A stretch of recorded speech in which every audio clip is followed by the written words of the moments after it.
Radha Govinda, Radha Govinda,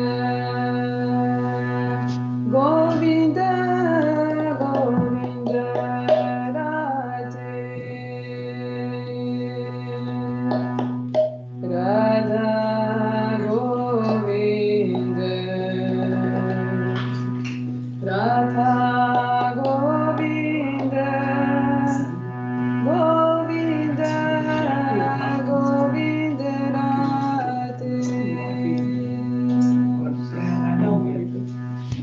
You repeat now. Radha Govinda, Radha Govinda, Govinda, Govinda Radhe. Radha Govinda, Radha Govinda, Govinda, Govinda Radhe. Radha Govinda,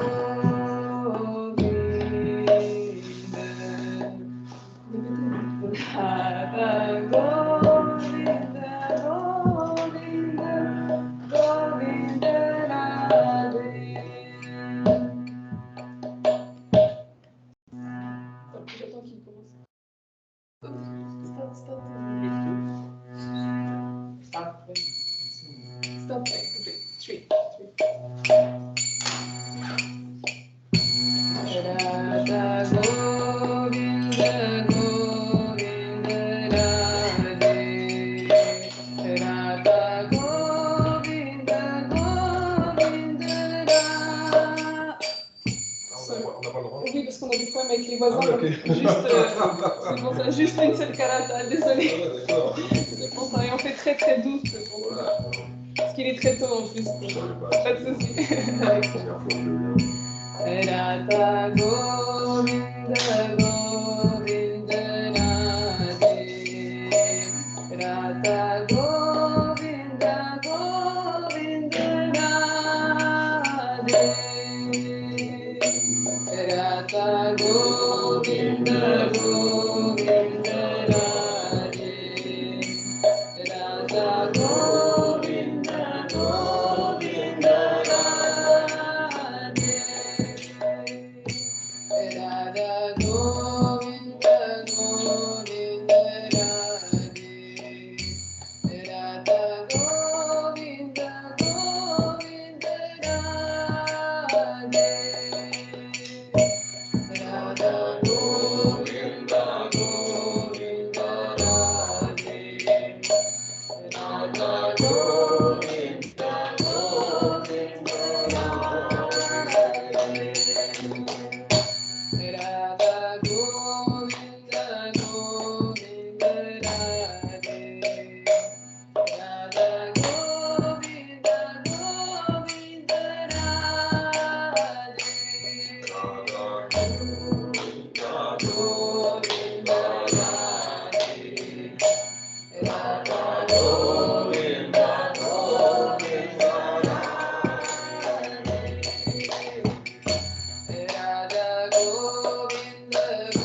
Oui, comme ça fait.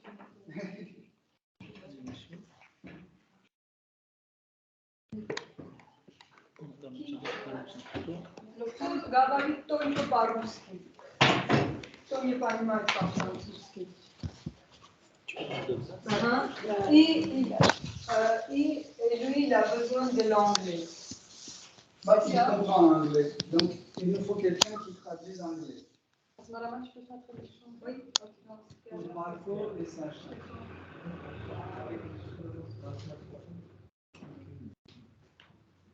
Tout le monde comprend, c'est ça?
Jaya Radha Madhava Kunja Bihari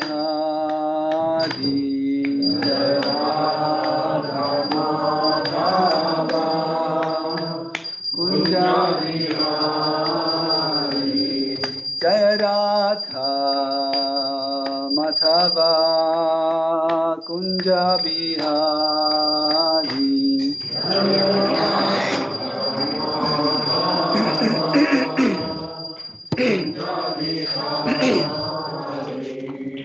Gopi Janavalabha Girivaradhari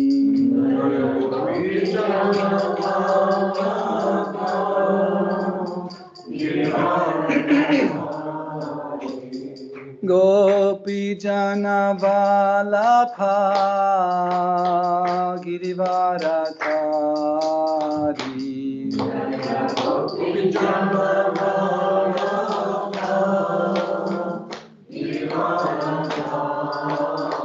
Yasodhanandana Vraja Janaranjana Yasodhanandana Vraja Janaranjana Yasodhanandana Vraja Janaranjana Jamuna Tira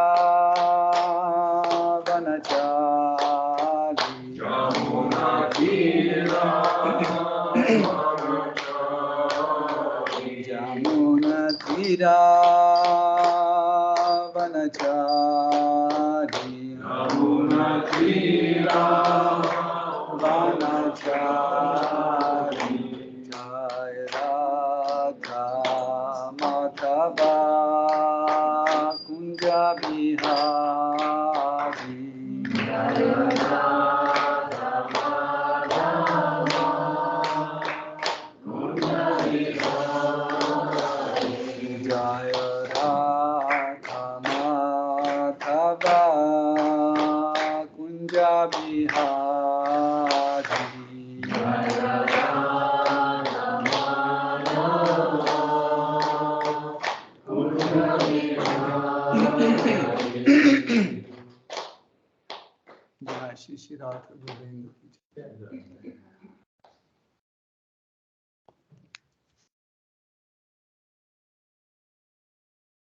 Om Namo Bhagavate Vasudevaya Om Namo Bhagavate Vasudevaya Om Namo Bhagavate Vasudevaya Om Namo Bhagavate Om Namo Bhagavate Vasudevaya. Om Namo Bhagavate Vasudevaya. Hare Krishna, chers dévots. Bienvenue à Yoga Lyrique. Aujourd'hui, nous fêtons l'anniversaire de Srimati Radharani. Donc,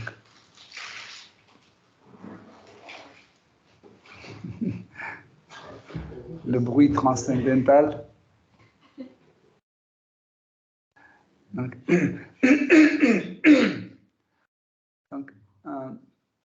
ce qui est intéressant, pratiquement dans 90% des traditions religieuses, vous trouvez toujours Dieu tout seul.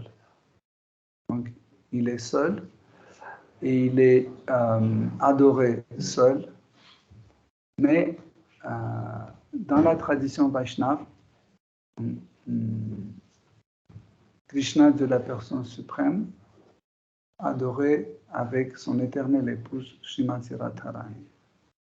Donc, quand les autres adeptes des autres traditions, comme par exemple les chrétiens, entendent que nous adorons Dieu avec son épouse, ils pensent que c'est quelque chose de pervers. Ils pensent que c'est pas correct. Dieu ne peut pas avoir la femme. Et pourquoi ça donne une idée de perversité chez ce genre de personnes? Parce que dans leur esprit, dans leur conscience, une femme est toujours pour une relation perverte, pour la relation sexuelle ou quelque chose qui est lié absolument avec le corps. Et ils ne comprennent pas que dans la vie ou dans la pratique spirituelle, il n'existe pas ce genre de perversité. Okay? Surtout quand il s'agit de Dieu, la personne suprême. Donc nous ne pouvons pas priver Dieu, la personne suprême, d'une action ou d'un concept. Pourquoi? Parce qu'il est l'absolu. Okay? L'absolu, ça veut dire qu'il contient en lui-même toutes les formes, toutes les notions, tous les concepts, et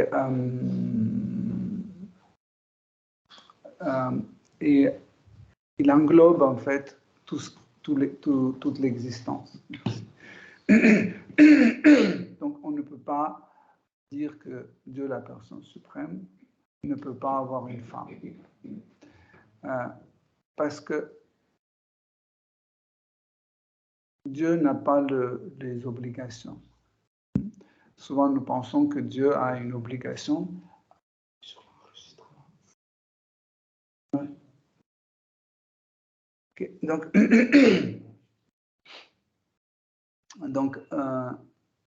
il n'a pas d'obligation. Par exemple, il n'est pas obligé de travailler, il n'est pas obligé de payer les impôts, il n'est pas obligé de se coucher tôt ou se lever tôt pour maintenir son corps. Il n'est pas obligé de voter, participer aux élections, etc. etc. Pourquoi? Parce qu'il est au-delà de tout ça. Okay? Donc, les actes de Seigneur suprême sont considérés comme des divertissements. Il faut bien comprendre ce mot, se divertir. En fait, il fait ce qui lui fait plaisir. Voilà pourquoi quand Krishna, sous sa forme de Garbhodakashaya Vishnu et Kshirodakashaya Vishnu, crée le monde matériel, c'est pas une obligation. C'est juste une sorte de divertissement. Un divertissement qui s'appelle la création de l'univers. Il s'amuse. Parce que ceux qui connaissent comment il le fait, on voit qu'il fait d'une façon amusante. Il est allongé dans l'océan. Et puis, par sa méditation, il fait pousser un lotus de de son nombril. En fait, c'est pas vraiment de nombril. En fait, son nombril est rempli par l'eau de l'océan dans lequel il est couché. Et dans ce creux, en fait, il y a un océan dans lequel il y a le lotus qui pousse. Et à l'intérieur de tige de ce lotus, il y a notre univers qui est placé. Vous voyez, cela veut dire aussi que ce n'est pas un travail, ce n'est pas une obligation, c'est un divertissement. Il se divertit. Okay? Donc, et en fait, pour que ce divertissement soit complet, donc, il a toute forme, infiniment des formes des êtres vivants, soit dans le monde matériel, soit dans le monde spirituel. Par exemple, dans notre univers, nous avons 8 400 000 espèces d'êtres vivants. Mais nous ne sommes pas seuls comme univers, il y a d'autres univers dans lesquels ça peut être 15 millions, dans l'autre ça peut être 50 milliards, etc. Okay? Mais et les formes des êtres vivants dans le monde spirituel est infinie. Parce que chacun manifeste son identité, et son identité est différente de l'identité de quelqu'un d'autre. Cela veut dire que la forme est différente aussi. Donc, Krishna est lié avec chaque être vivant par les sentiments d'amour. Okay? Et l'amour, c'est une forme de relation avec le Seigneur suprême qu'on appelle rasa. Cette forme a différentes nuances, différentes couleurs, on peut dire. Okay? Et nous considérons qu'il y a 5 types de relations d'amour principales et 7 secondaires. Dans les 5 principales, il y a une relation, ce qu'on appelle neutre. Cette relation neutre veut dire que nous aimons Dieu, nous l'adorons, mais nous ne savons pas qui est-il pour nous et qui nous sommes pour lui. Par exemple, tu es mon ami. Okay? Donc notre relation sera amicale. Mais quelqu'un dans la rue, un passant dans la rue, un citoyen de France qui passe à côté que je ne connais pas et on n'a aucune relation, donc c'est une relation neutre. Même si je le respecte, je veux bien qu'il soit en bonne santé, etc., mais j'ai aucune relation précise. Okay? Donc ça, c'est la relation neutre. Par la suite, il y a un type de relation dans laquelle Krishna est le maître et nous sommes les serviteurs. Ça, c'est notre type de relation. En fait, pourquoi ce genre de relation on appelle la relation d'amour? Parce qu'il est différent de l'esclavage. Nous ne sommes pas des esclaves de Krishna, nous sommes des serviteurs. Serviteur est différent d'esclave, parce que l'esclave n'a pas de choix. Il est obligé de servir son maître parce qu'il est son esclave. Tandis que le serviteur, c'est un choix.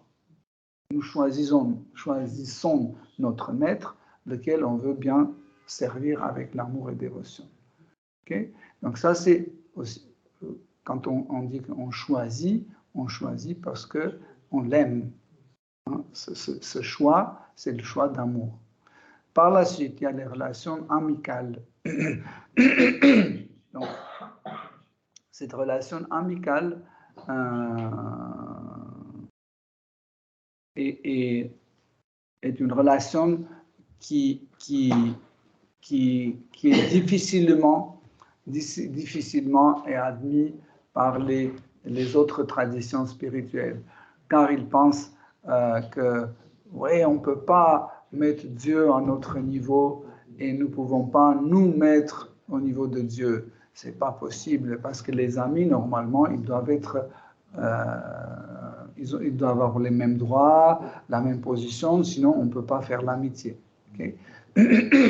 Mais Krishna permet à ses dévots d'avoir ce type de relation avec lui. Par la suite, il y a un autre type de relation d'amour, c'est l'amour parental. Quand quelqu'un sent que Krishna est son fils. Par la suite, il y a une autre relation, c'est quand on sent que Krishna est notre époux. Okay? Donc, en fait, ces 5 types de relations d'amour est répandu dans le monde spirituel. Donc, nous ne pouvons pas choisir ce type de relation. Par exemple, je ne peux pas dire, bon, finalement, j'aimerais bien que Krishna soit mon ami ou mon fils. Ça ne se choisit pas. Ça correspond à notre nature. Vous voyez, notre nature, en fait, se manifeste sous la forme de rasa. Okay? Petit à petit, durant notre pratique, nous développons en fait ou manifestons certaines émotions et ces émotions en fait nous amènent à ce sentiment de rasa, à cet amour appelé rasa. Okay? Donc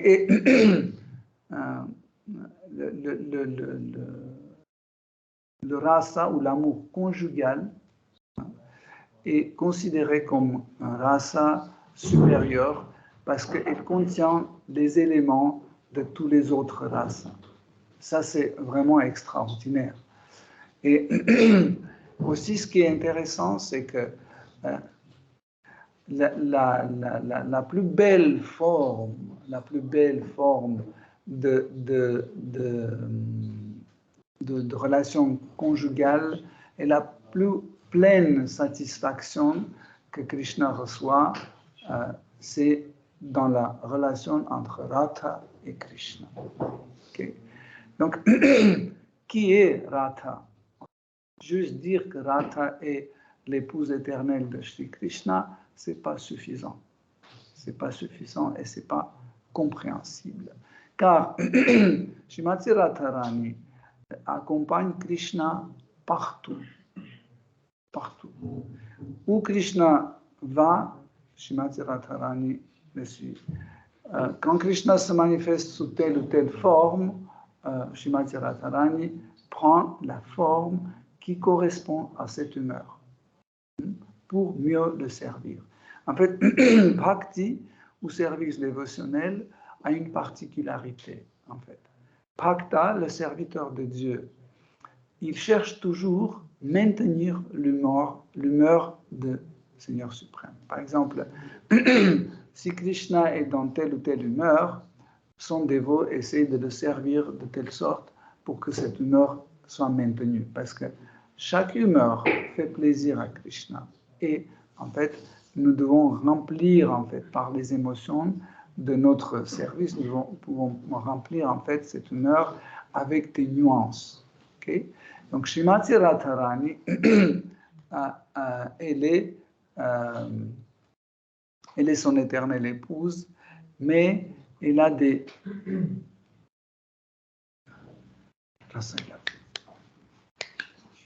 Vite. Donc,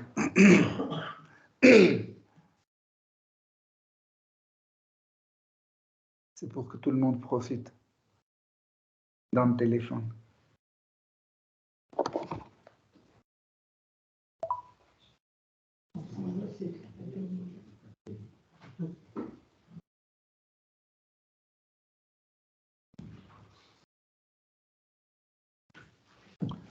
Okay. Donc,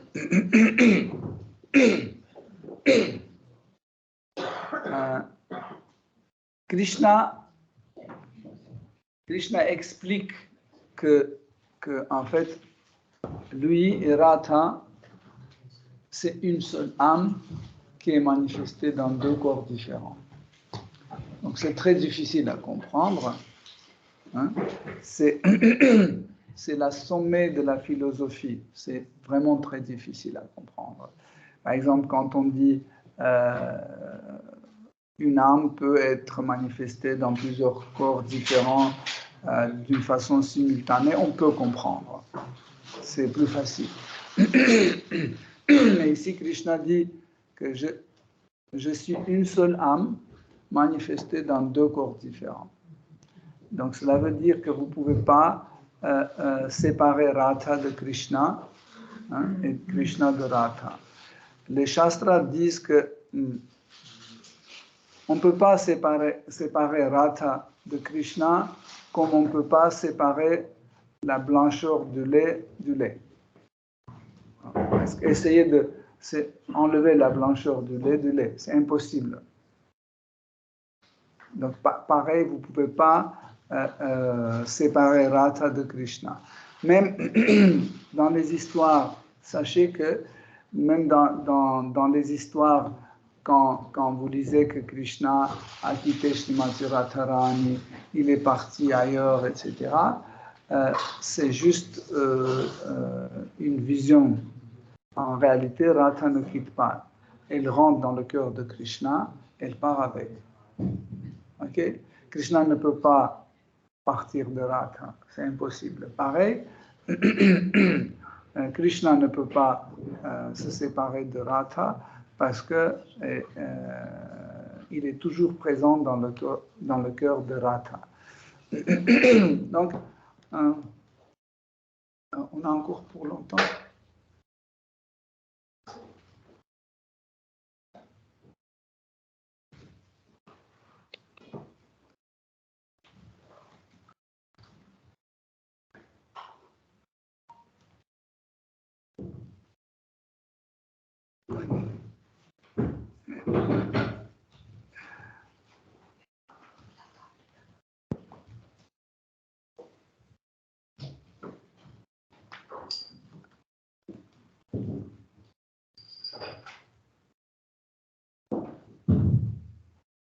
On va attendre 2 secondes.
C'est bon? Avec Krishna, on va continuer. Excusez-moi pour l'interruption. Donc,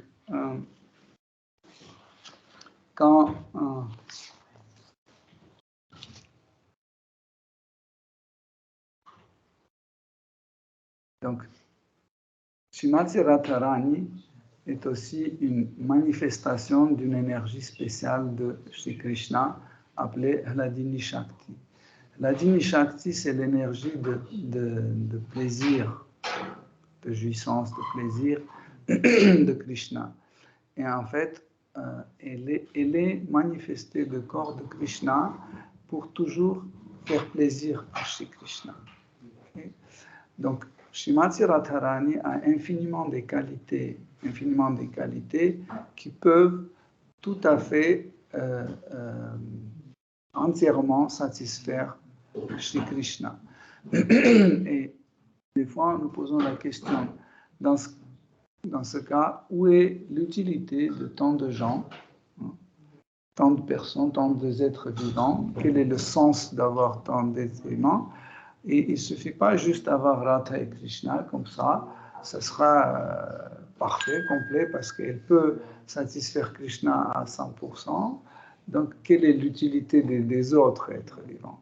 Mais en réalité, il y a un sens sacré dans tout ça, c'est que Radha est une manifestation de Krishna. Mais Radha aussi a ses manifestations. Quelles sont les manifestations de Radha? En fait, chaque qualité de Radha est manifestée par une des gopis. Vous connaissez les gopis, c'est les copines et les servantes de Srimati Radharani à Vrindavan. Ce sont des jeunes bergères. Et elles, en fait, chaque copie présente une des qualités de Srimati Radharani. Okay?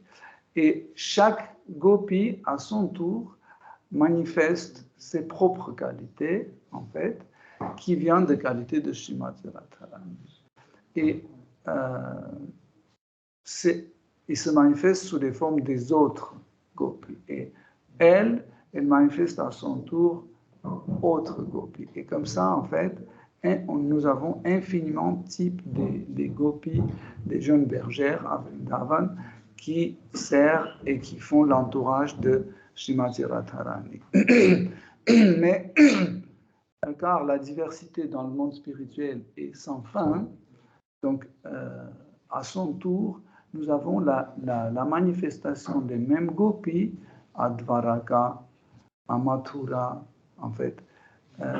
Et puis, toutes ces manifestations se manifestent, ils arrivent jusqu'à Vaikuntha, et les mêmes personnes, en fait, les manifestations des manifestations et les manifestations des manifestations, ils se présentent sous les formes de Sri Lakshmi Devi à Vaikuntha. Donc, à son tour, il se manifeste dans le monde matériel sous la forme de différentes personnes, comme par exemple Durga Devi, comme Saraswati Devi, et comme Swaha, et d'autres dévotes, on peut dire, d'autres dévotes présentes dans ce monde matériel. Srimati Radharani aime Krishna d'une façon spéciale. Hein. Elle est seule personne qui manifeste une extase qui s'appelle Mahabhava. Hein. Je ne vais pas rentrer dans les détails. Hein. C'est juste, je vous dis, pour que vous sachiez pourquoi, en fait, Krishna peut être satisfait à 100%, parce que tous les autres êtres vivants ne peuvent pas manifester cette forme d'extase. Mahabhava. Okay. Parmi les copines de Srimati Radharani les plus confidentielles, et parmi les copains de Krishna les plus confidentiels, il y en a certaines qui peuvent comprendre, apprécier ce Mahabhava, mais ils ne peuvent pas à leur tour manifester cette extase. Voilà pourquoi Srimati Radharani est la seule personne qui peut satisfaire Shri Krishna jusqu'à ce niveau d'intensité d'amour.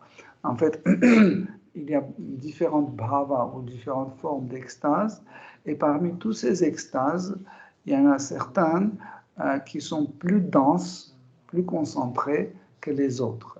Et donc, parmi tous les extases, l'extase le plus concentrée, c'est l'extase appelée Mahabhava, et qui est manifestée seulement par Srimati Radharani.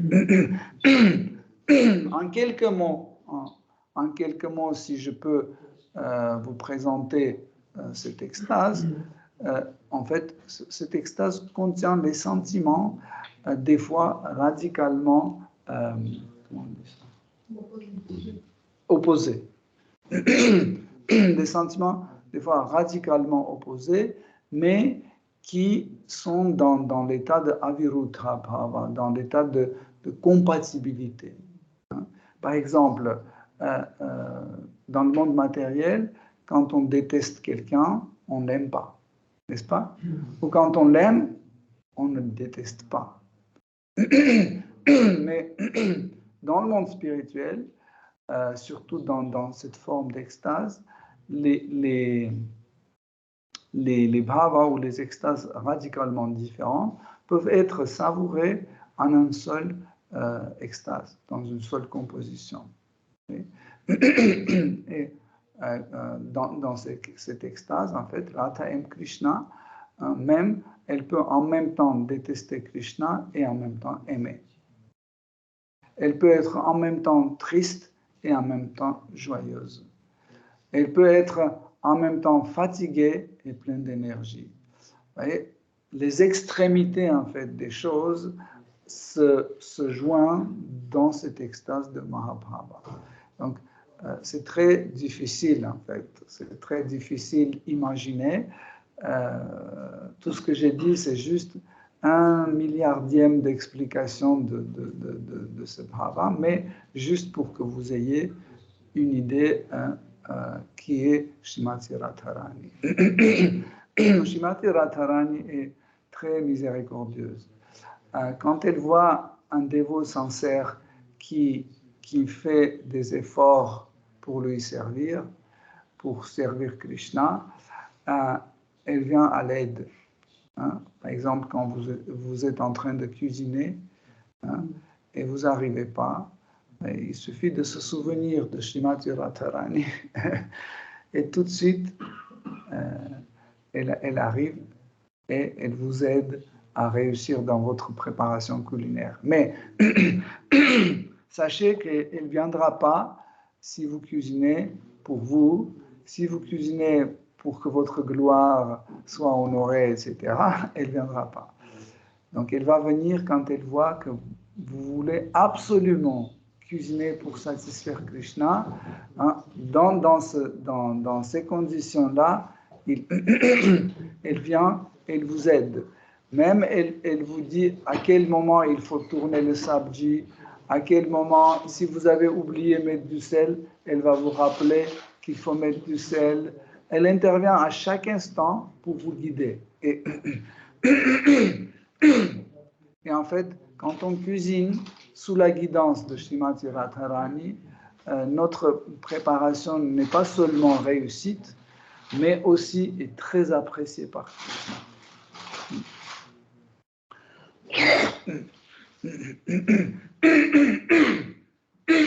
Comment Srimati Radharani est la meilleure cuisinière de l'existence? Comment elle a réussi à arriver à ce niveau? Vous savez, il y a une histoire qui raconte comment une fois, Gopi, quand elles étaient toutes petites, elles devaient avoir 6-7 ans,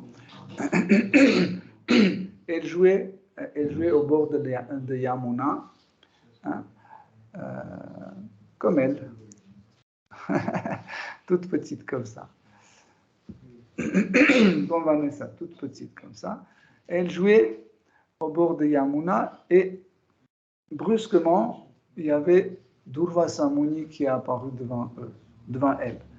Vous connaissez qui est Durvasa Muni? C'est une manifestation de Shiva.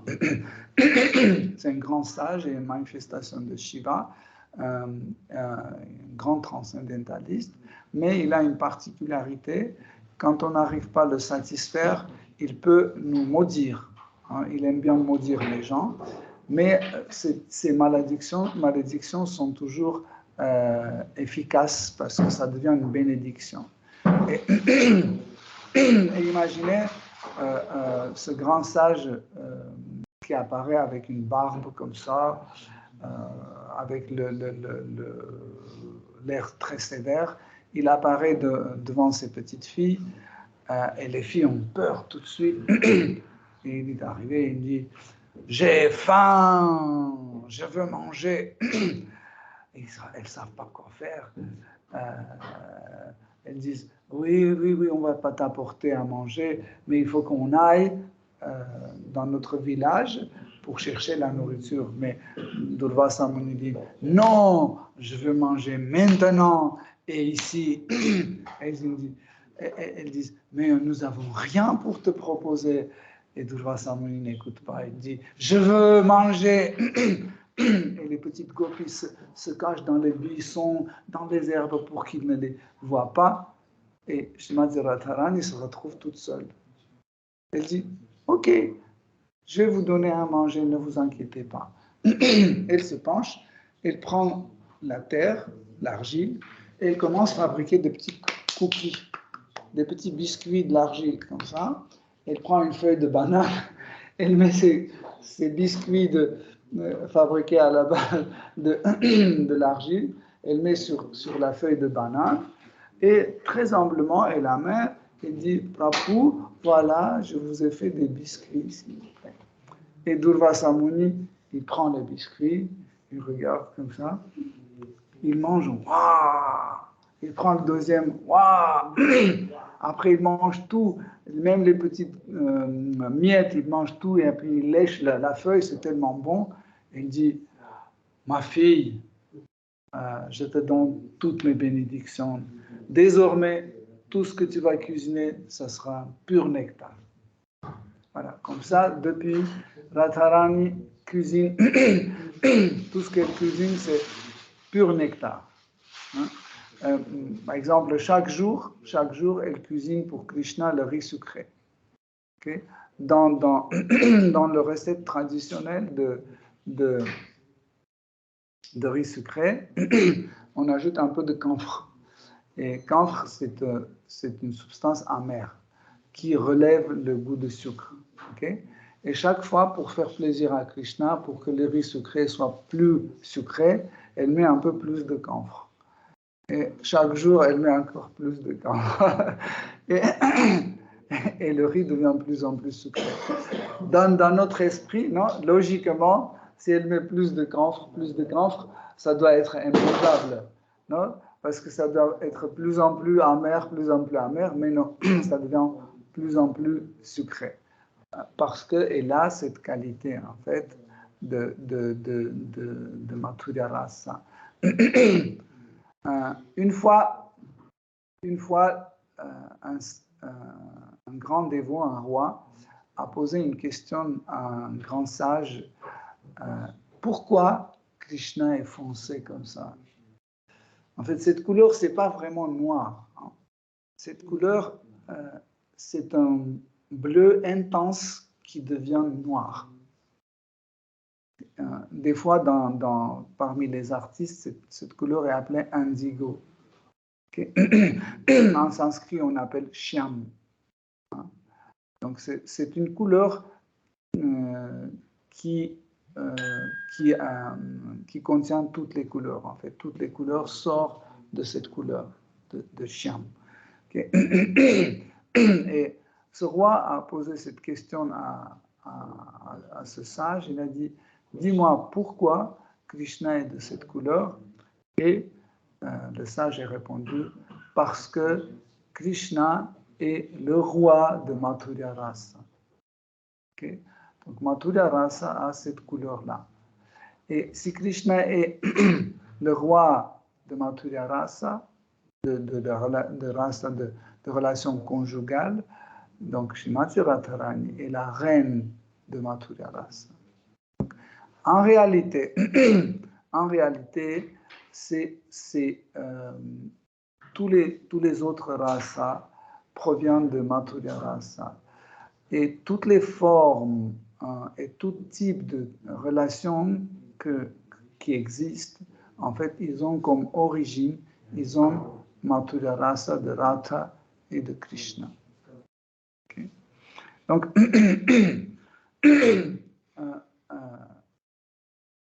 la relation de Radha et Krishna sont très compliquées.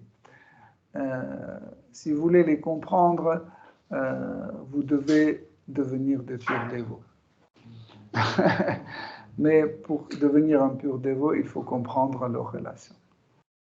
Donc, C'est comme ça. En fait, nos efforts, on dit, des fois dans des phrases comme je viens de vous dire, vous dites cercle fermé, n'est-ce pas?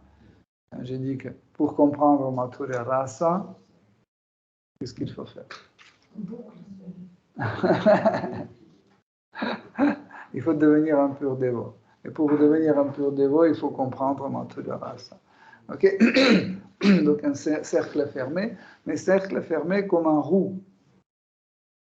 Vous voyez? Ça tourne et ça avance. On pense que c'est un cercle fermé, mais ce n'est pas un cercle fermé, c'est un cercle qui bouge et qui avance vers Radha et Krishna. Ça avance.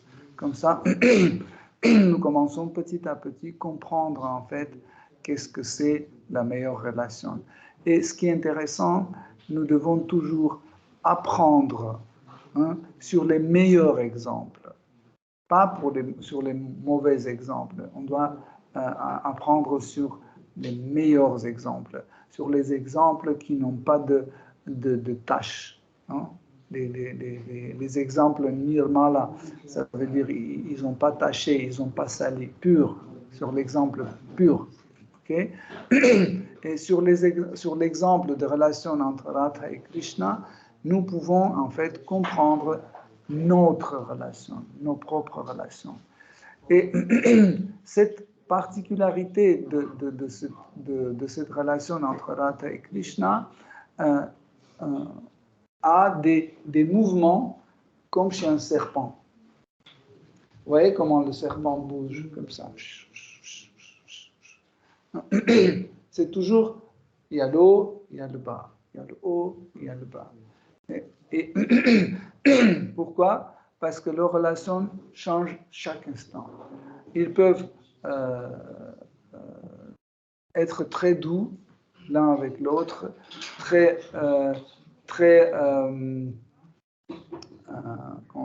tranquilles dans leurs relations, etc.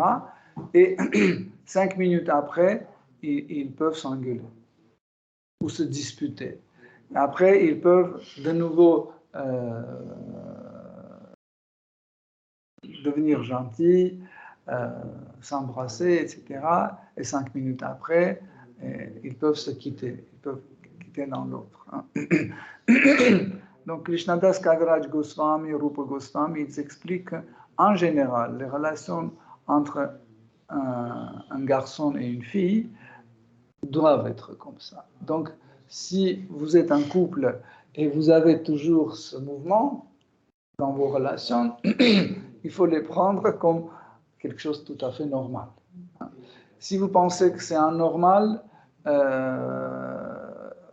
vous allez nuire à vos relations. Il faut juste, oui, c'est normal qu'on se dispute. Et vous continuez à se disputer, mais pour plaire à Shri Krishna. Ça, c'est difficile.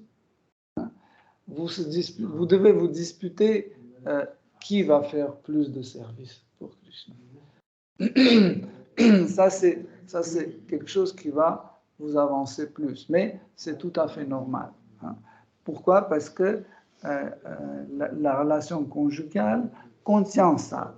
Des fois, les époux, ils veulent supprimer ça de leur vie parce qu'ils pensent que c'est quelque chose d'anormal, c'est quelque chose qui ne va pas dans la relation des couples, et ils enlèvent quelque chose qui est particulier pour ce type de relation. Et ces relations deviennent petit à petit les relations entre deux amis. Et ce n'est plus une relation conjugale, il perd quelque chose. Mais quand on comprend que c'est haut et bas, tous ces contrastes en fait, c'est quelque chose de tout à fait normal dans les relations conjugales, là, ça ne nuit plus à ces relations. Okay? Seule chose qu'il faut juste bien définir le sujet de nos disputes. Si le sujet de nos disputes c'est Krishna, c'est OK.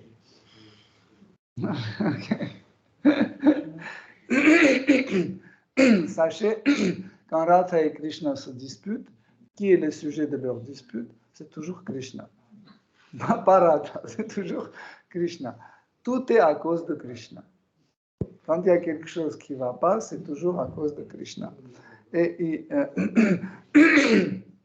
Par exemple, Krishna peut donner un rendez-vous, ok? Et Srimati Radharani arrive même plus tôt. Vous savez pourquoi elle arrive plus tôt, Srimati Radharani? Pour voir Krishna un peu plus. Parce qu'elle pense que si elle vient plus tôt, par exemple 5 minutes plus tôt, elle peut voir Krishna 5 minutes plus. Mais finalement, elle arrive, Krishna n'est pas là. Et elle attend, elle dit bah, c'est normal, c'est pas l'heure encore. Et l'heure arrive, mais Krishna n'est pas là. Et après, une demi-heure passe, Krishna n'est pas là. 1 heure, Krishna n'est pas là. Elle commence à s'énerver et dit bah, c'est normal parce que sûrement il a trouvé quelqu'un d'autre parce qu'il n'a pas un cœur constant. C'est très facile lui dévier de son chemin. C'est moi qui est très naïve, j'ai cru à ses paroles, etc., etc. Et puis il dit bon, je vais partir, tant pis. Il va venir, il va voir que je suis pas là, je vais le punir comme ça, mais elle reste. Elle reste parce qu'elle pense mais peut-être il va venir là. Elle entend un bruit, elle dit voilà, ok, c'est lui. Elle redresse son sadi, etc. Mais c'est un oiseau, c'est pas Krishna. Bon, je savais que c'est pas lui, je vais partir. Dès qu'elle veut partir, elle dit mais s'il vient, et il va dire où est Radha? Non, je vais rester. Après, elle reste, elle dit non, il faut que je parte. Et en fait, elle lutte contre elle-même, elle lutte contre elle-même, et à un moment, elle décide bon, je vais partir. Et dès qu'elle veut vraiment, elle a décidé vraiment de partir, Krishna arrive. Il arrive comme ça, en courant, et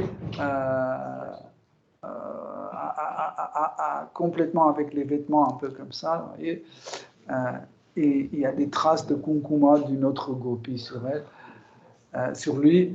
Elle la regarde, elle ne comprend pas. Vous pouvez dire, mais pourquoi Krishna fait ça?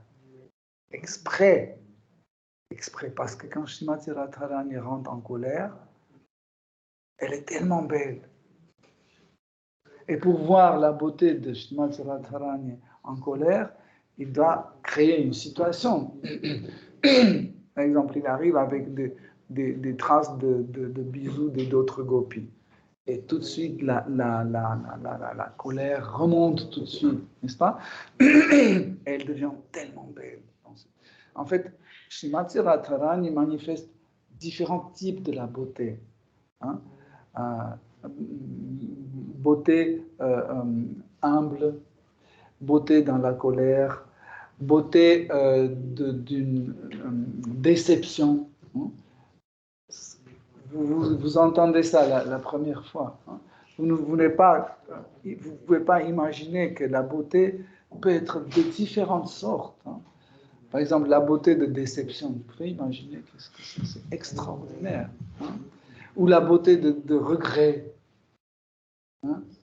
Et pour voir Srimati Radharani dans tous ces états de beauté, Krishna, en fait, l'engage de différents lilas, différents divertissements pour que Srimati Radharani manifeste tout type de beauté, pour qu'il admire, en fait, tous ces types de beauté. Hein. Il provoque. En fait, Krishna est le provocateur numéro 1. Hein. Et aussi, Krishna aime bien contempler la beauté de Srimati Radharani dans Vipralamba, dans la séparation. La beauté de Srimati Radharani dans la séparation est différente. Quand Krishna a annoncé aux gopis qu'il va partir, il va partir pour Mathura, parce qu'il a quelques affaires là-bas à faire. Il a dit, je vais partir le matin, et le soir, je vais revenir. Après, il a ajouté, bon, si je ne reviens pas ce soir, ce sera demain matin. Bon, peut-être 2-3 jours maximum et je reviens. Dès que les gopis ont entendu en fait que Krishna va partir, en fait, leur beauté, et surtout la beauté de Srimati Radharani, a pris une autre forme. Hein? Ça ne veut pas dire que quand Srimati Radharani pleure, elle perd sa beauté. Non, c'est une autre beauté. On va revenir sur cette beauté dans un épisode spécial. Mais la beauté de la séparation a commencé à se manifester. Le regard a changé, les cheveux qui étaient coiffés ont changé. En fait, toute l'apparence a changé. Et quand Krishna est parti de Vrindavan, en fait, Srimati Radharani a commencé à manifester une autre beauté. Elle ne se coiffait plus, elle ne mettait pas de mascara, elle ne mettait plus des bijoux. Vous voyez, c'est une autre beauté. Hein? Des fois, par exemple, vous habillez Srimati Radharani, toujours des trucs chic. Non, parce qu'elle a différentes beautés. Par exemple, quand Srimati Radharani rentre dans Yamuna pour se baigner, elle manifeste une autre beauté. Elle ne porte pas des bijoux dans l'eau. Rare. Certains bijoux, peut-être, elle laisse, par exemple, spécial, elle laisse. Après, elle perd dans l'eau. Après, on la cherche. C'est pour créer un divertissement spécial. Mais là, elle manifeste une autre beauté.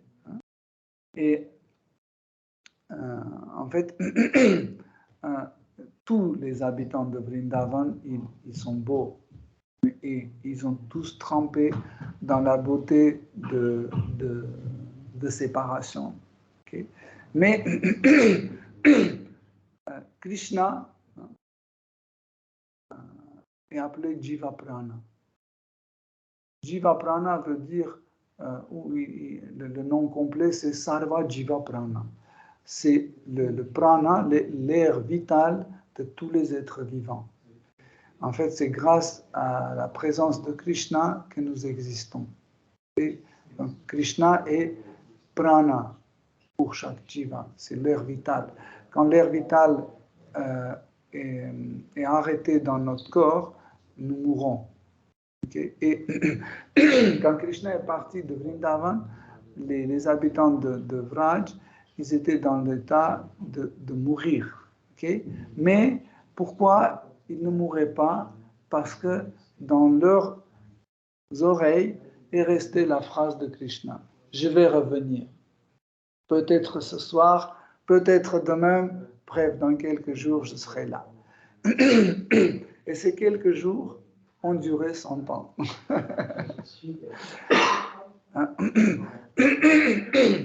Mais ça, c'était une autre manifestation d'amour, une autre manifestation d'extase qui ne peut pas être manifestée dans une autre condition. Quand Krishna était dans l'extase à Vrindavan, les extases d'habitants de Vrindavan étaient autres, mais ce type d'extase ne manifestait pas. C'était un type d'extase dans la folie. C'était la folie de séparation. En fait, cette séparation a amené les habitants de Vrindavan à un extase de la folie.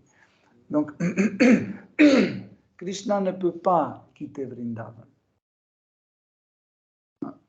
Sachez que chaque forme ne quitte jamais le demeure. Par exemple, Sri Ramachandra, il quitte jamais Ayodhya.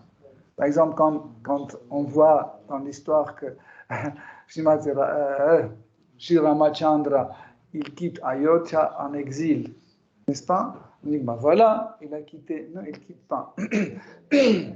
En fait, c'est une autre manifestation de Sri Ramachandra qui part d'Ayodhya et Ramachandra originel, il reste à Ayodhya pour contempler le Vipralambha Prema, l'amour dans la séparation des habitants d'Ayodhya. Pareil, quand Krishna est parti, en fait, quand il est assis dans le char avec Shibaladev et avec Akrura, ils sont partis. Hein. Vous vous souvenez de cet épisode. Et Gopi marchait longtemps, Gopa et Gopi, les amis de Krishna et les bien-aimés de Krishna, ils continuaient à marcher. Mais parce que le char tournait plus vite qu'il marchait, à un moment, ils ont perdu de vue. Et dès qu'ils ont perdu de vue Krishna, en fait, ce Krishna est resté à Vrindavan et un autre Krishna qui est parti à Mathura. Et ce Krishna qui est retourné à sa place, donc il est devenu un Krishna confidentiel. En fait, il apparaissait devant les habitants de Brajabasi, mais les Brajabasi, les habitants de Braj, pensaient que c'est une vision, c'est une illusion. Par exemple, Krishna apparaissait devant Srimati Radharani, comme ça, et Radha dit, va-t'en, je ne veux plus te voir, voilà, maintenant je te vois partout, t'es parti comme ça, sans rien dire, avec tes fausses promesses, etc. Maintenant, où je regarde, je te vois. Mais c'était le vrai. C'était le vrai qu'elle voyait, mais elle pensait que c'est une illusion, c'est un mirage. Mais c'était le vrai Krishna. Pareil, Krishna apparaissait à ses parents. Hein, il apparaissait à ses parents, mais les parents mettez les coussins ici, s'il vous plaît.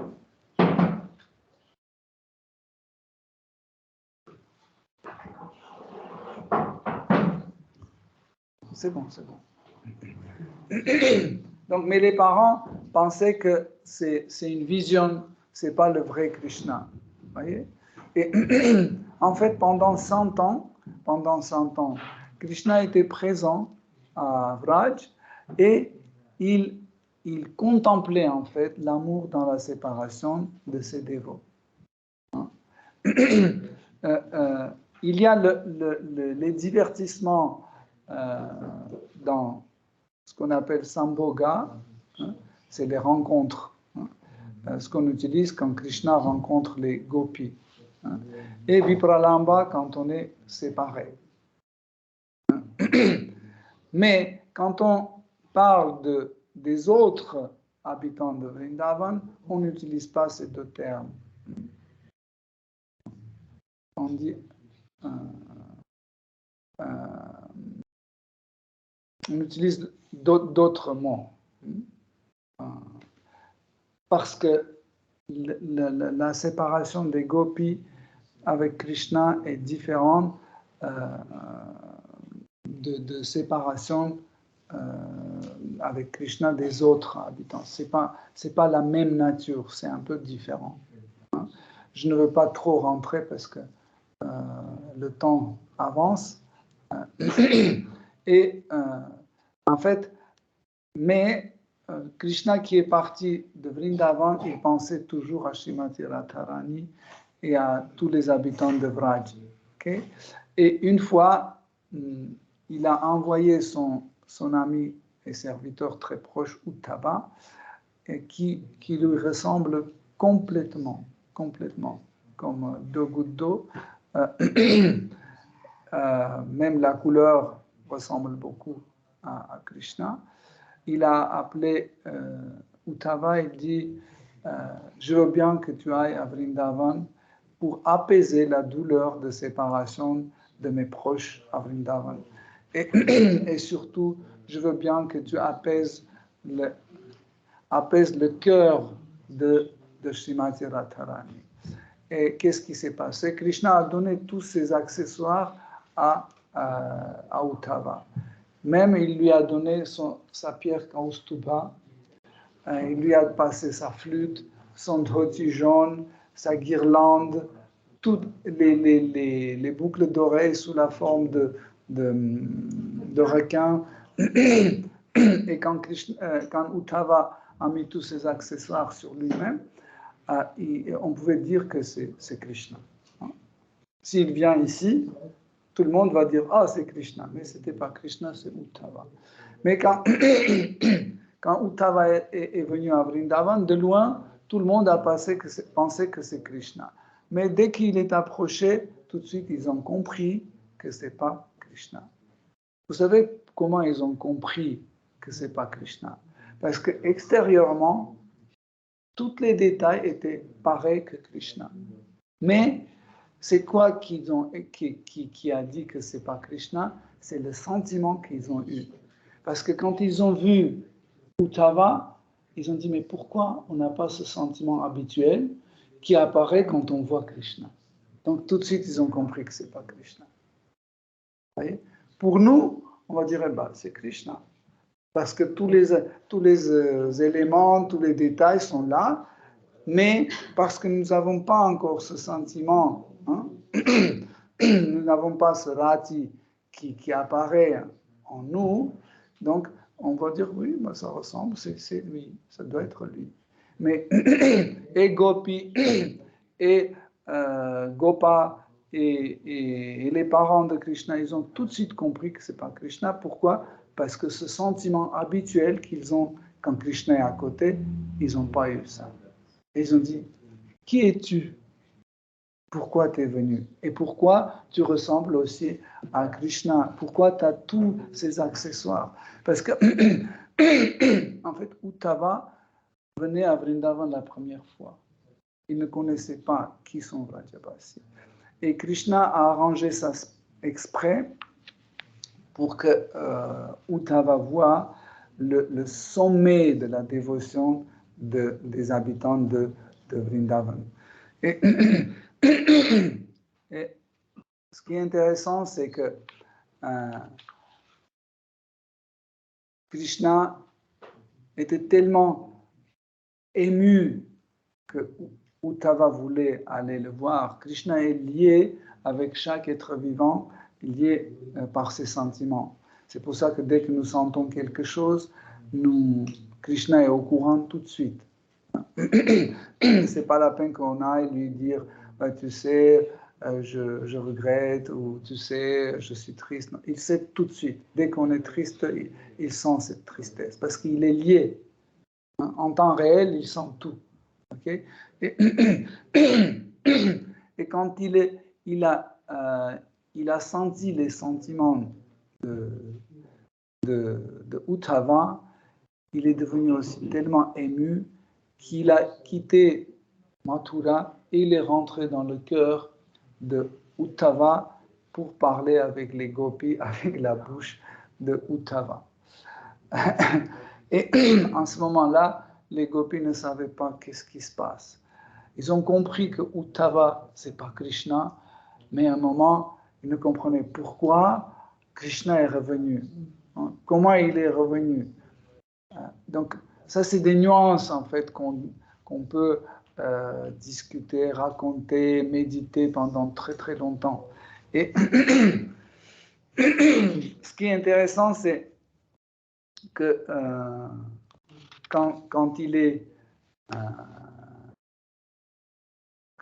gopis ont vu Uddhava, ils ont amené, avec Radha, ils ont amené dans Kunja, où il y a des bananes qui poussent, pour lui parler d'une façon confidentielle de Krishna. Et Radha était tellement plongée dans l'extase, elle répétait « Oh Krishna, Krishna, Krishna, Krishna, Krishna ». Elle n'arrivait pas à s'arrêter. Et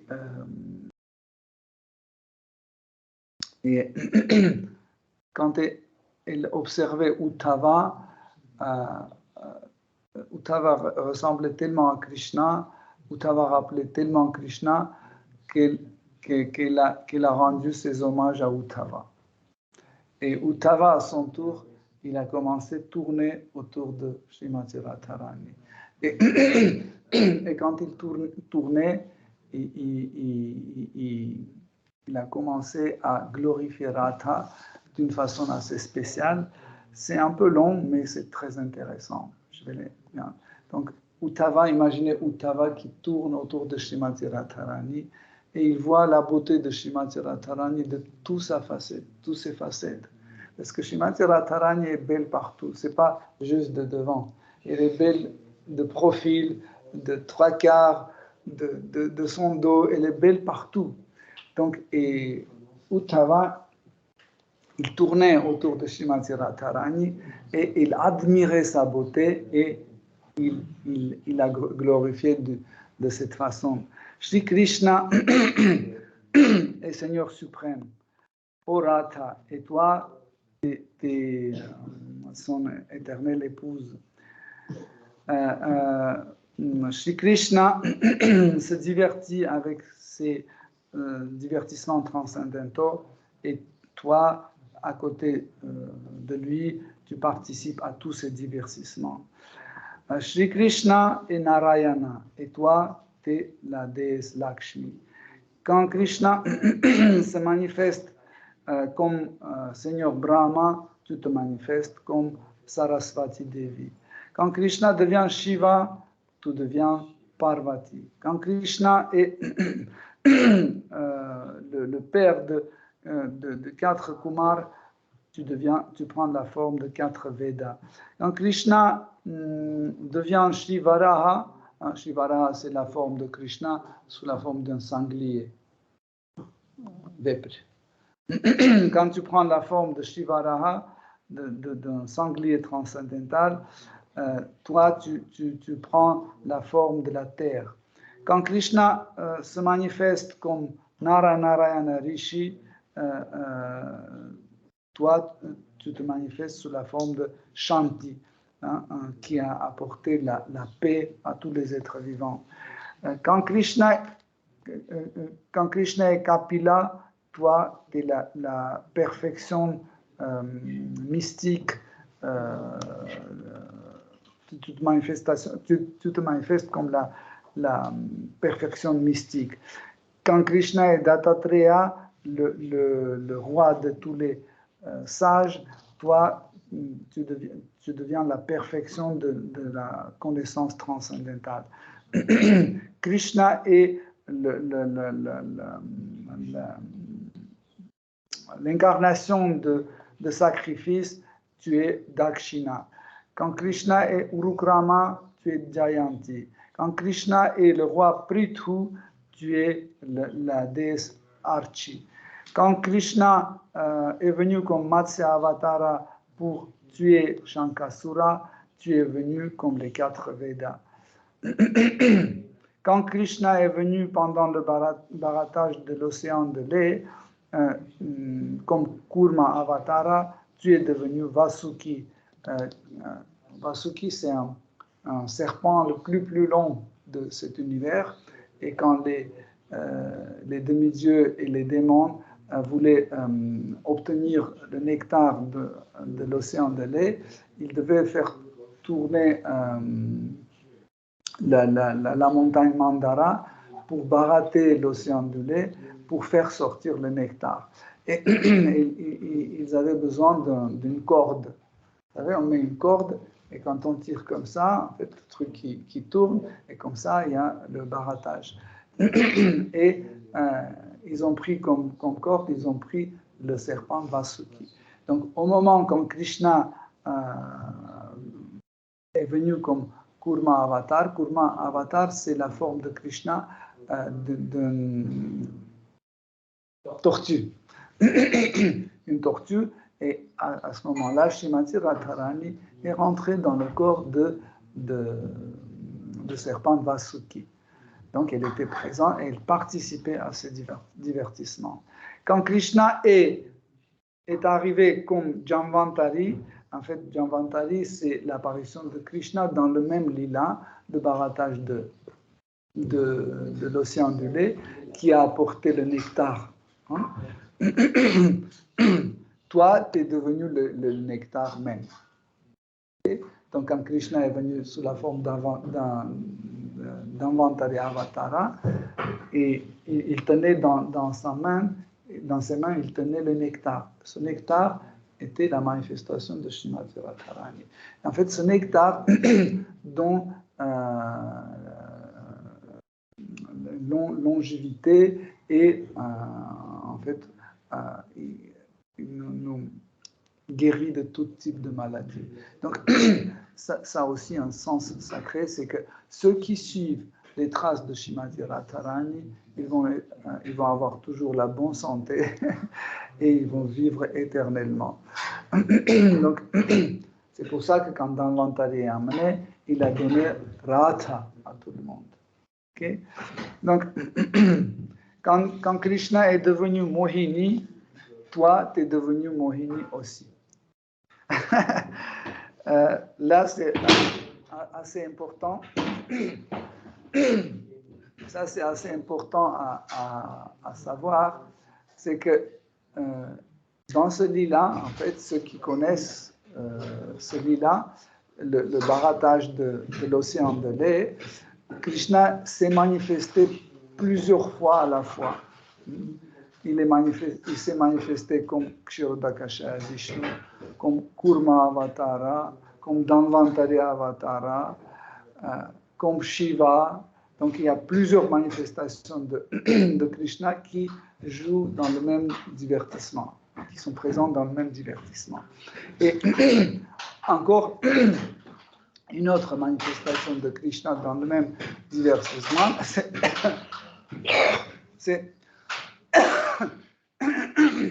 Mohini Murti. C'est la forme de Krishna, la forme d'une femme. C'est la forme féminine de Krishna. Et quand Krishna est manifesté, il s'est manifesté sous la forme de Mohini Murti. Donc Srimati Radharani s'est manifesté dans le même corps. Ils étaient les deux dans le même corps. Donc, quand Krishna a pris la forme de Nrisimha, Srimati Radharani est devenu ses divertissements. Quand Krishna est venu sous la forme de Vamanadev, vous savez, Vamanadev, c'est la forme de Krishna, c'est un nain brahmana, hein, qui en faisant 3 pas, en faisant 2 pas, il a pris tout l'univers et il était convenu avec Bali Maharaj de prendre 3 pas. Mais en 2 pas, il a pris tout l'univers. Il a dit, où est-ce que je mets mon 3e pas? Et Bali Maharaj a dit, sur ma tête. Jai. Quand Krishna est venu sous la forme de Vamana, Srimati Radharani est venu sous la forme de sa gloire. Quand Krishna est venu comme Parashurama, tu es venu sous la forme, comment on dit cette partie de la hache qui est bien affûtée? Tranchant. Tu es venu comme le tranchant de son hache. Quand Krishna est venu comme Rama, Raghupati, tu es venu comme Sita, la fille de Janaka. Quand Krishna est venu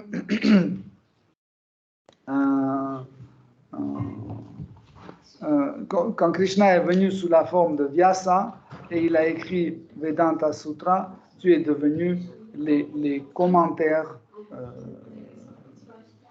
tu es devenu ses commentaires. En fait, dans certains sens, on doit comprendre que Srimad Bhagavatam, Srimad Bhagavatam, qu'on appelle le commentaire de Vedanta Sutra, c'est une manifestation de Srimati Radharani. C'est extraordinaire. Non? Donc, quand Krishna est venu comme Sankarshana Balarama, tu es devenu Revati. Quand Krishna est venu comme Bouddha, tu es devenu la raison trompante, hein, pour tromper les athéistes. Quand Krishna est venu comme Kalki, tu es devenu ces actes pieux. Ô Radha, tu es la lune Non, Shri Krishna est la lune et toi, tu es les rayons de cette lune. Krishna est le soleil et tu es les rayons de ce soleil. Et quand Krishna se manifeste sous la forme de Indra, tu prends la forme de Shachi, son épouse.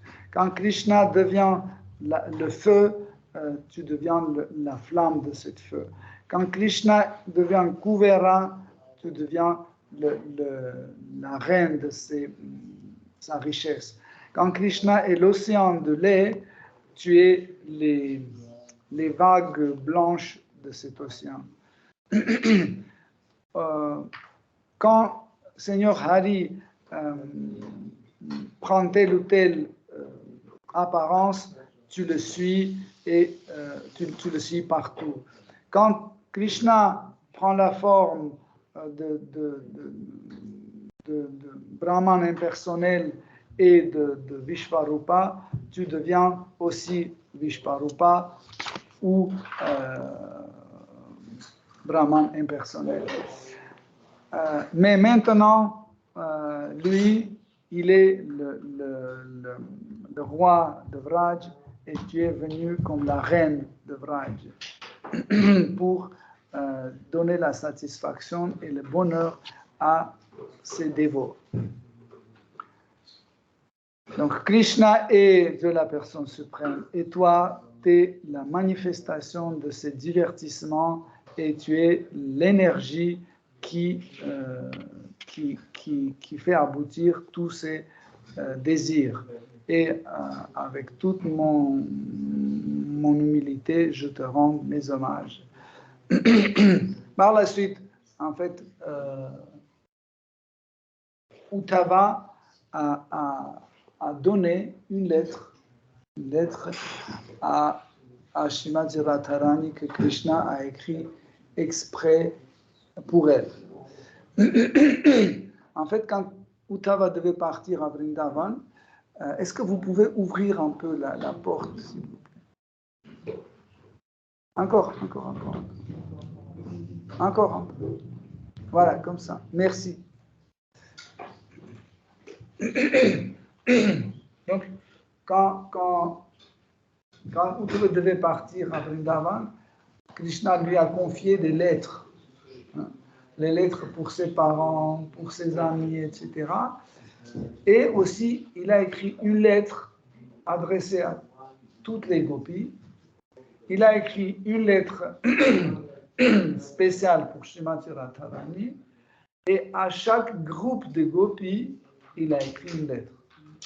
Donc, et sachez que les groupes de gopis, ils n'ont pas de nombre. C'est infini. Donc, cela veut dire que Krishna a donné à Uddhava la quantité de lettres infini de lettres, le nombre infini de lettres. On ne peut pas imaginer comment Krishna a donné cette quantité de lettres infinies et comment cette quantité de lettres infinies Uddhava a pris et surtout comment cette quantité infinie de lettres a été distribuée à ses destinataires. C'est transcendantal, on ne peut pas comprendre, c'est très difficile. Hein? Et en fait, quand il a donné toutes ces lettres à ses destinataires, et celle de Radha, et quand Radha a lu cette lettre, elle a commencé à pleurer. Et quand elle a commencé à pleurer, en fait, tout son maquillage se mélangeait avec les larmes et tombait par terre. On dit que pendant que Srimati Radharani pleurait, donc dans cet endroit, il y avait un lac qui est apparu, qu'on a appelé Lila Sarovara. Donc, cet lac existe dans le monde spirituel, peut-être dans le monde matériel aussi, mais sous une forme non visible. Et ce qui est intéressant, c'est que Uddhava était tellement ému, tellement bouleversé voir Srimati Radharani, ces extases de Srimati Radharani, qu'il a dit « Oh Radha, tu peux écrire une lettre à Krishna, je vais la transporter, je vais transmettre cette lettre à Krishna. Et tout de suite, on a amené du papier et de l'encre pour qu'elle écrive la réponse à Krishna. Mais dès qu'elle écrivait, ses larmes tombaient sur l'encre et tout était effacé. On lui a apporté un autre papier. Dès qu'elle reprenait, elle commençait à écrire, mais elle pleurait et tout ce qu'elle a écrit s'effaçait par ses larmes. Et Uddhava a vu que c'est quelque chose qui est infaisable et dit, ne t'inquiète pas, tu n'as pas besoin d'écrire une lettre, tu n'as pas besoin de même parler, je vais transmettre tout ce que j'ai vu, tout ce que j'ai ressenti, je vais tout transmettre à Krishna et il va tout comprendre. Et ce qui est intéressant, c'est qu'il a promis à Srimati Radharani, il a dit que je vais aller à Mathura et je vais décrire tous tes sentiments à Shri Krishna. Et avec mes larmes, je vais raconter tout ce que j'ai vu et je vais prendre Krishna et je vais le ramener à toi. Ne t'inquiète pas. Et c'est là, en fait, que l'humeur à Srimati Radharani a beaucoup changé. Elle était tellement heureuse. En fait, ses yeux ont commencé à briller. Et elle a commencé à donner plein de cadeaux à Uddhava. Par la curiosité, je vais vous juste citer qu'est-ce que Uddhava a reçu comme cadeau. Donc, elle a donné 2 pierres Chandrakanta. C'est pierres, on les appelle pierres de lune. En fait, ces pierres dégagent une lumière de la lune. Vous voyez comment la lune, en fait, elle éclaire, mais pas comme le soleil. Ce n'est pas la même type de lumière. Vous voyez? Donc, elle lui a donné deux pierres Chandrakanta. Et par la suite, elle a donné 2 lotus avec les 1000 pétales. En fait, ce lotus est très rare. C'est très rare. Et elle lui a donné 2. Ensuite,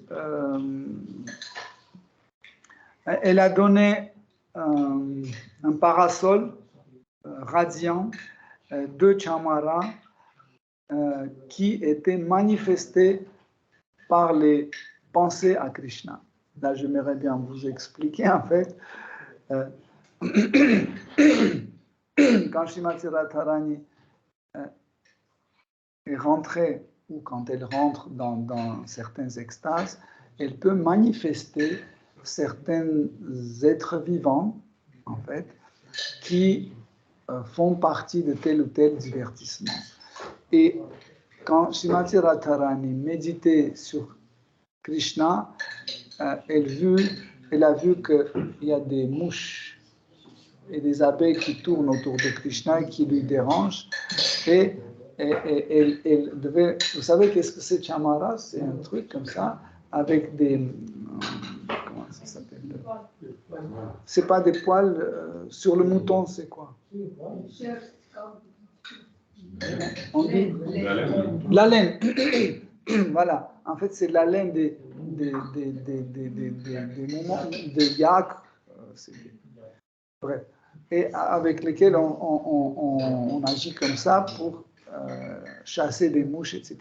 Et en fait, quand elle était plongée dans ce manasa seva, hein, en fait, c'est le service à travers le mental. En fait, ses émotions étaient tellement fortes que par ses pensées, elle a manifesté 2 chamaras pour en fait éventer Krishna. Voyez? Et ces 2 chamaras, elle a offert à Uddhava. Donc, en plus, elle a donné ses bénédictions à Uddhava. Elle a dit que tu serais toujours plein de connaissances transcendantales qui donnent la possibilité de rencontrer Krishna. En fait, véritable connaissance transcendantale a une faculté de toujours nous amener à chez Krishna. pour qu'on puisse le rencontrer toujours sous telle ou telle forme. Hein. Et donc, je vous ai cité tout à l'heure les types de présence de Krishna. Donc, il y a la présence de Krishna quand il est présent, et il y a la présence de Krishna quand Krishna est absent.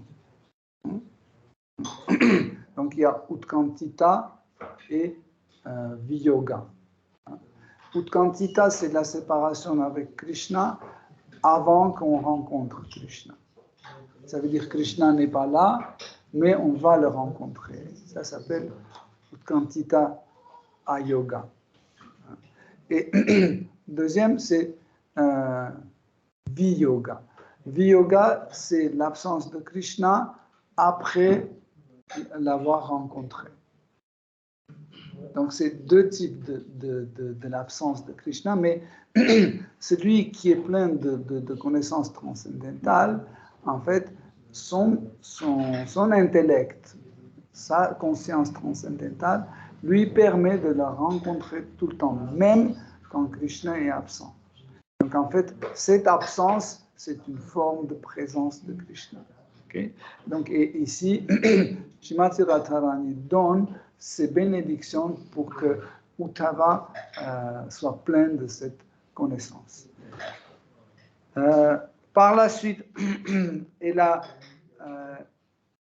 muni Uddhava de la richesse de bhakti, de la dévotion qui dépasse les limites de 3 gunas de l'énergie matérielle. Et ainsi qu'elle lui a donné la connaissance, la sagesse et le renoncement. Après, elle a donné une autre pierre précieuse qui était enlevée de front de démon Shankachuda. Hein.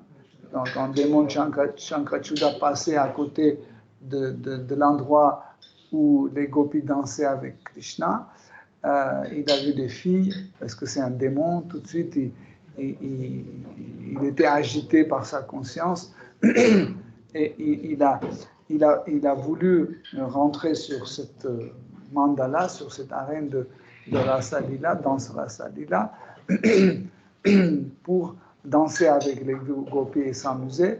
Mais dès que Krishna l'a vu, tout de suite il est venu pour le tuer. Et quand il a vu Krishna, il voulait s'échapper et quand même il a pris une gopi avec lui, Chandranana, elle s'appelle Chandra. Il commençait à courir avec cette gopi parce qu'il voulait prendre absolument quelque chose avec lui. Et après, quand Krishna s'approchait, il a lâché Chandranana, il a continué à courir, mais Krishna l'a attrapé, il l'a tué et il a enlevé la pierre précieuse qui était sur le front de Shankachuda. En fait, ce qui est intéressant, c'est que Shankachuda, c'est une manifestation de Sridham, le frère de Srimati Radharani. Donc, il y a, quand Krishna est venu à la fin de Dvapara Yuga à Vrindavan, Sridham a été présent sur 2 formes, comme l'ami de Krishna, le frère de Srimati Radharani, et en même temps, il était présent dans le corps de démon Shankachuda. Donc, il était dans deux corps différents, radicalement différents. Pourquoi il a eu cette casus, comment il est apparu dans le corps de démon Shankachuda? Parce que c'est lié à une autre histoire. Avant que Krishna vienne dans le monde matériel, à la fin de Dvapara Yuga, un jour, Krishna allait voir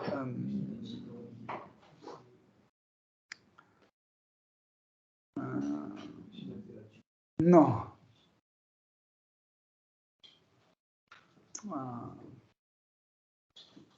Qui fait le avec Virada.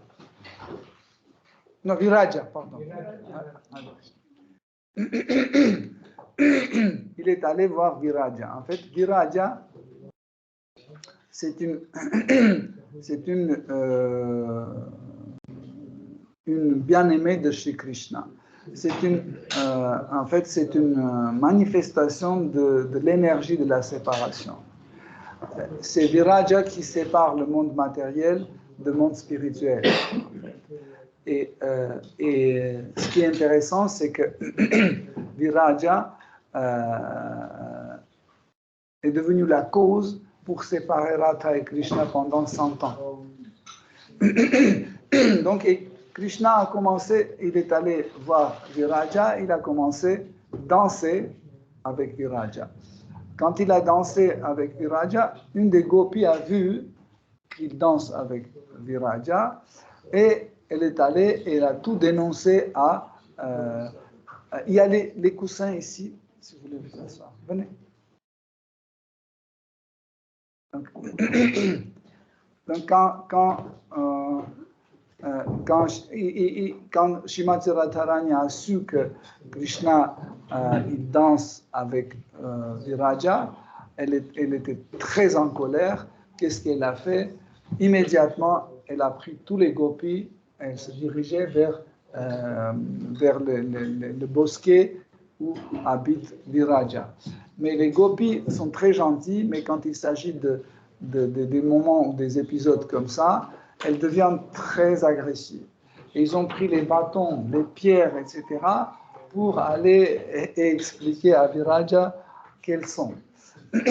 Et quand de loin Krishna a entendu les pas des gopis, il a disparu tout de suite.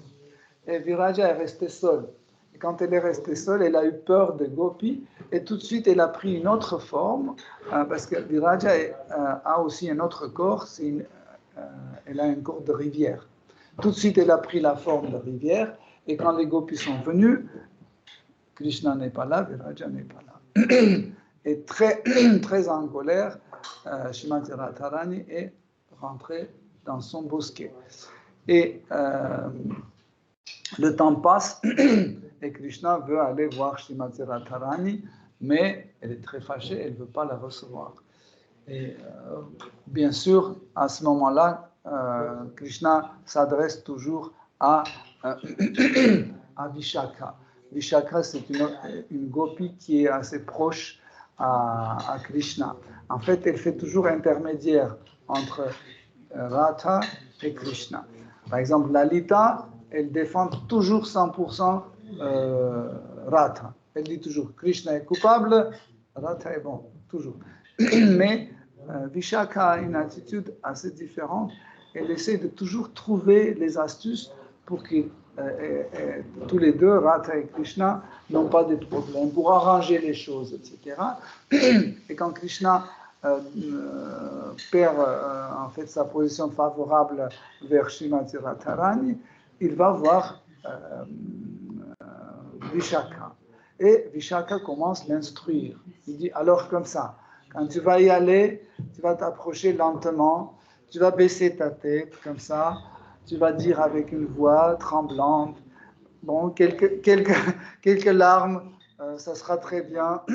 Après, tu sors tes cadeaux, comme ça, doucement, tu dis, excuse-moi, je t'ai apporté ça, etc. Donc, pour arranger les choses, elle l'entraîne. Donc, après avoir été bien entraîné, Krishna va voir et quand même, il prend avec lui, il prend Shridham, le frère de Srimati Radharani. Et quand ils arrivent, les gopis, les copines de Srimati Radharani, ne laissent pas entrer Krishna dans son bosquet. Et Krishna dit, quand même, vous dites à Radharani que je suis venu. Et après avoir fait patienter Krishna longtemps, Srimati Radharani sort très en colère et elle commence à lui dire tout, que tu es infidèle, tu es comme ça, tu es bref, tout ce que vous pouvez imaginer qu'une femme au moment de la colère peut dire. Okay? Et Shridham, qui était à côté et qui voyait comment sa propre sœur le gronde, son meilleur ami, seul et unique but de sa vie, a un sentiment très fort de le défendre apparaît. Et quand Krishna voit que Radharani le chasse complètement, bon, il laisse les cadeaux et il s'en va. Il pense que rien n'est possible et il s'en va. Et quand il s'en va, Shritam commence à défendre Krishna. Il dit, comment t'as osé dire tout ça à mon ami Krishna? Comment t'as osé le traiter dernier homme, etc., etc. Je vais jamais te pardonner. Si c'est comme ça, si tu l'as chassé, tu seras séparé de lui pendant 100 ans. Il a maudit sa propre sœur. Ce qui s'est passé, en fait, Krishna est parti de Vrindavan pour 100 ans. Et parce que il a maudit sa propre sœur, sa sœur, à son tour, maudit son frère, Sridham. Elle dit, parce que tu défends les mauvaises habitudes de quelqu'un, tu vas naître un démon. Et comme ça, Sridham est apparu sur deux formes. Sur la forme de Sridham, le frère de Srimati Radharani, et sous la forme de Shankachuda, le démon Shankachuda. Voilà. Et quand Krishna a tué le démon Shankachuda, la conscience concentrée est sortie de son corps sur la forme d'une petite étincelle très très brillante. C'est pas l'âme, c'est juste la conscience bien concentrée. Est sortie, est allée et a rentré dans le corps de Sridham. Vous pouvez rencontrer ce genre des épisodes dans Srimad Bhagavatam ou dans d'autres livres. Par exemple, quand Krishna a tué Shishupal, on dit qu'une petite étincelle qui est sortie du corps de Shishupal est rentrée dans le corps de Krishna. Souvent, les dévots disent que l'âme est sortie et rentrée. Non. Par exemple, vous voyez, Sridham et Shankachuda, deux personnes et deux corps différents. L'âme ne peut pas être et là en même temps. Dans Bhagavad Gita, on dit que Krishna dit que nous ne pouvons pas diviser l'âme. Une partie de l'âme ne peut pas être là. Elle doit être ou ici ou ici. Donc cela veut dire que l'âme ni là ni là. L'âme est dans le corps de Krishna, mais elle est liée à ces deux corps. Elle est liée à ces deux corps en même temps. Et en fait, cette liaison est assurée par la conscience. Et en fait, c'est cette conscience qui anime le corps. Okay? Et en fait, quand Krishna a tué Shankachuda, en fait, la conscience qui animait le corps de Shankachuda et qui était liée à l'âme de Sridham, donc est sortie sous la forme très concentrée, on peut dire, et rentrée dans le corps de Sridham. Okay? Donc, je vais finir. Ensuite, elle a donné plein d'autres cadeaux et après, elle a demandé pour que Uddhava lise la lettre qui était adressée à toutes les gopis. Et là, on va s'arrêter parce que cette lettre est très, très importante. Et le prasad, la miséricorde de Srimati Radharani nous attend. Donc, on ne va pas la patienter. Mais il y a Pushpanjali, voilà. Et on va faire le Pushpanjali après le prasad. Donc, la suite, qui est très intéressante, peut-être on va lire l'an prochain, pendant l'apparition de Srimati Radharani. Hare Krishna. Shri Radha Govinda ki jai.